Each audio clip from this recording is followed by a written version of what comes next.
Hi, I'm Jeff Fleming, an estate planning and elder law attorney in central Pennsylvania. And we're very pleased to provide you with information about different services related to elder care and services needed by seniors. And today, again, we're very pleased to bring you additional information about Home Care Company. And for that, please introduce yourself. My name is Karen Everhart. I'm the owner of First Choice in Home Care in Bedford, Pennsylvania. I'm a social worker by background. So tell us more about your background. Well, I am a licensed clinical social worker, and for many years I worked at a nursing facility as director of social services and felt that there was a real need for home care in our area. So I left that position and decided to start my own business. And how long ago was that you started your own? It will be 10 years in October. So we're very excited about that. Terrific. You mentioned that you're located in Bedford. Yes. But what areas do you serve? We really focus our services on Bedford County. So we serve the entirety of the county, which is quite large geographically. So, but that is the main focus. Right. And tell us about, and tell our viewers about the types of services that you offer. We provide non-medical services for people wherever they live, whatever they consider to be their home. These services can be personal care, meal preparation, help with laundry, light housekeeping, anything that somebody might need to be able to stay safely in their home. And I think that's the key, isn't it? That people that need a little bit of help but want to stay in their home. Yes, absolutely. A little bit of help can go a long way to be able to help folks to stay safely where they want to be.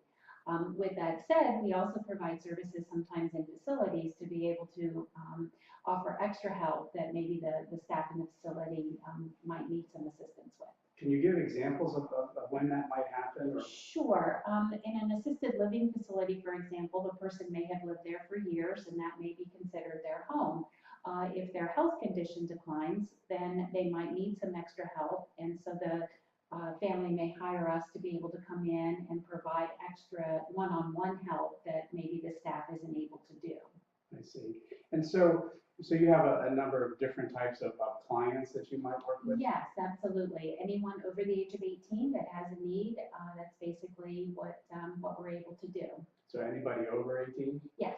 Okay. Is there a typical client that you would Well, focus on? I would say most of our clients actually are older. I would say probably over 80 would be our typical client, someone who may have some cognitive impairment, some physical limitations, someone who just may need a little bit of extra help with their day-to-day activities.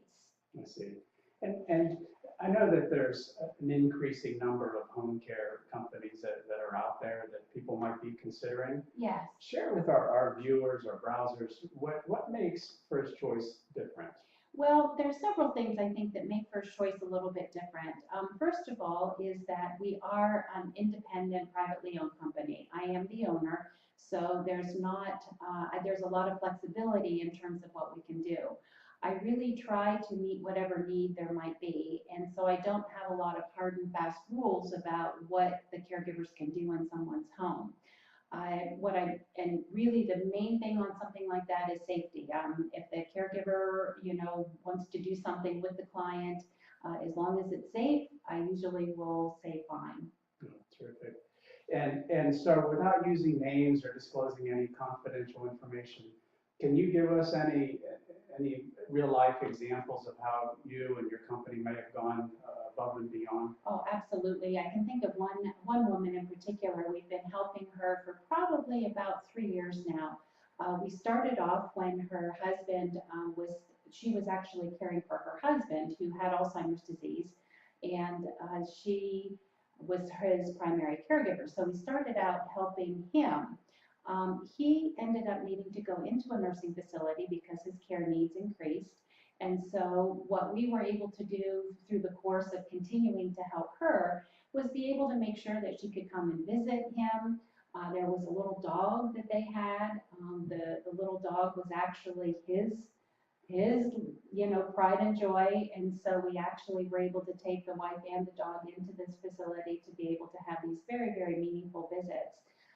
He eventually passed away, and we are continuing to provide daily care for her and the dog. And I have to say that this dog has become her family, and so she is every bit as concerned about how we care for her pet as she is for herself. Her baby. I'm Oh, sorry. my goodness, absolutely. Just an example, the dog had an injury. They thought maybe it broke its foot, and we made sure to get it to the vet and found out, no, it was only a sprain, but it was in pain.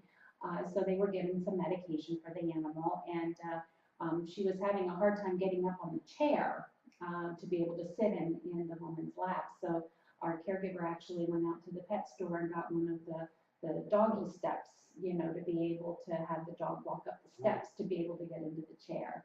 So I just found out last night that she learned how to use the steps. The dog learned how to use the steps. Oh, that's really cute. Yeah, she was excited. I hope our viewers could actually see how you lit up when you were telling that story. I get the sense that you find the help that you provide very rewarding. Oh my goodness, I couldn't be doing what I'm doing if it wasn't. To be able to have a satisfied client or customer and the relationship that develops with the caregiver is just so meaningful. And to see those things happen just, makes every day worthwhile. It helps improve the quality of life. Oh my goodness, absolutely. And it is those relationships that are, that are important. And that's something else that we feel very strongly about is the consistency of the caregiver. It's very important that the caregiver and the client get to know each other, and that provides a comfort to be able to know what the person wants, and the caregiver knows how to provide that because they do get a chance to know them.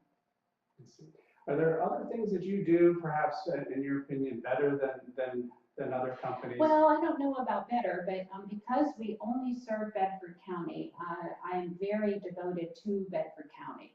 I feel like our area, because it is a rural area, there's a lot of needs, and the importance of working together with other providers is very important. So we are definitely involved in the community. I actually am the chairperson of our Bedford County Human Services Council. I help to co-facilitate the Alzheimer's Caregiver Support Group. I serve in other capacities as well. So I do feel like our community involvement is very important. And you've been in the community for a long time, as you said. Yes, quite a number of years now. So many of our viewers are really just looking for help and for resources. Sure. I think one of the other things that's important is that if someone calls First Choice, I think one of the things that I feel very strongly about is that we get people connected with whatever help they may need. Even if home care isn't the need of the moment, I feel like I've got a good handle on the resources of the area to be able to help people contact who they might need in order to be able to solve the problem that they're currently facing. And that is the very essence of what this Eldercare channel, and being the privilege to be the host. Thank you for the information. Yes, very happy to be able to do that. And in conclusion, is there anything else that you'd like to add that you think might be helpful for? Well, I think the only thing that I would say is that it's very important to ask the questions. Pick up the phone, make the phone call, and find out about what's available. And I will be very happy to be a resource for anyone that is in need of help, particularly in our area. Karen, thank you so much. Thank you.